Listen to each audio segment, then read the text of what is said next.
The first week of Cardinals training camp, in essence, has been completed. Rich Gray, Bob Kemp of FanAM1060.com. The Red White Scrimmage is tomorrow, and today they were in shells again, and they were pretty much doing preparation for the Red White Scrimmage tomorrow. Yeah, a lot of things they haven't done yet. I'm sure they wanted to get out of the way before tomorrow. 2-minute offense, no huddle, and things like that. I'm sure they didn't want to do that for the first time when the officials are here from the NFL and things. A lot of simulation as to game conditions that we haven't seen the first 3 days. And a big part of the practice today was the wide receivers going up against the defensive backs. That's another position battle that we really haven't talked about. Is you have Patrick Peterson, but outside of that, there's about 3-4 guys up for the second starting job. There are, and there's going to be likely a player cut here that has a chance to, has actually started NFL games in the past. It isn't going to be on this roster when the season begins, assuming that everybody stays healthy, obviously, which didn't happen last year. But yeah, there were some one-on-one battles today. Fitz, as usual, had the play of the day, making a play and diving catch against William Gay. Kind of hold your breath every time, though. Absolutely, got to get up. Make sure he gets up. That's a big deal. And that was we should have like a Fitz play of the day and then a non-Fitz play of the day. Somebody else doing something.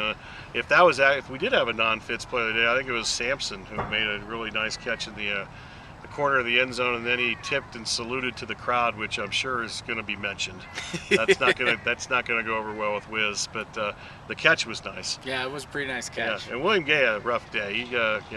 They dropped probably as many interceptions as anybody in the league last year, and he dropped 3 today. So, and people wondering where those came from: 2 from Skelton, 1 from Cobb.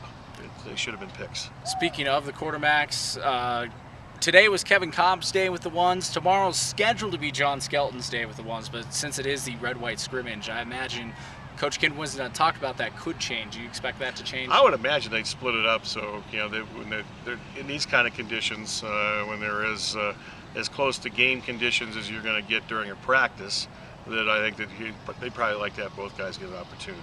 So what should fans who haven't made the trek up the hill yet, what should they expect in the scrimmage? I know we talked about earlier that they might scale it back down a little bit because it's so early in the schedule.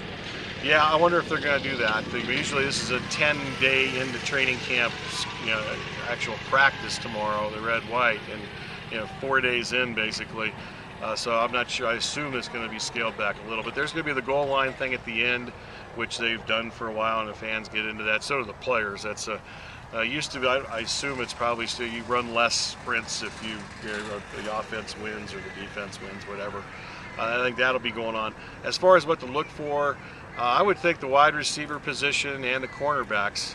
Those are I think they're pretty easy to analyze when they're going up one-on-one against each other a lot. And Michael Adams had a rough day today. He had 3 pass interference penalties, but I wouldn't get all that carried away and go worked up about that because they were in outside the hash marks, and he's a nickel back basically and blitzes some, so he doesn't get caught out in space very often, and kind of showed today during some of the 7-on-7.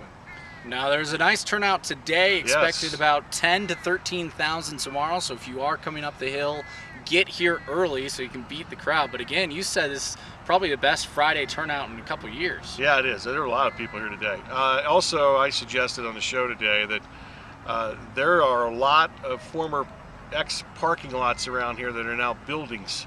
So if you've actually come up here, my pet parking place over the last 7 or 8 years is a building now. So if you've come up here and had a similar thing, at acardinals.com they have maps of they have construction still underway here.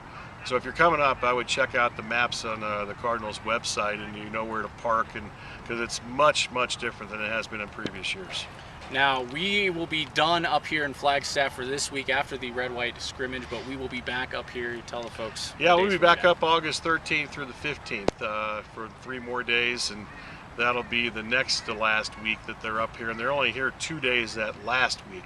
So we'll be heading back down the hill after tomorrow's practice, and we'll be back up, though, at Granny's Closet again, and we'd like to thank everybody there. As usual, and Martin and everybody for helping us out, and it's always fun being there. Well, it's starting to rain. It again, is starting to rain. So let's I have a jacket right over here. let's protect the equipment Yes. and wrap up this video blog. Again, we'll have another one after the Red White Scrimmage tomorrow. For Bob Kemp, I'm Rich Gray. Thanks for checking out thefan1060.com.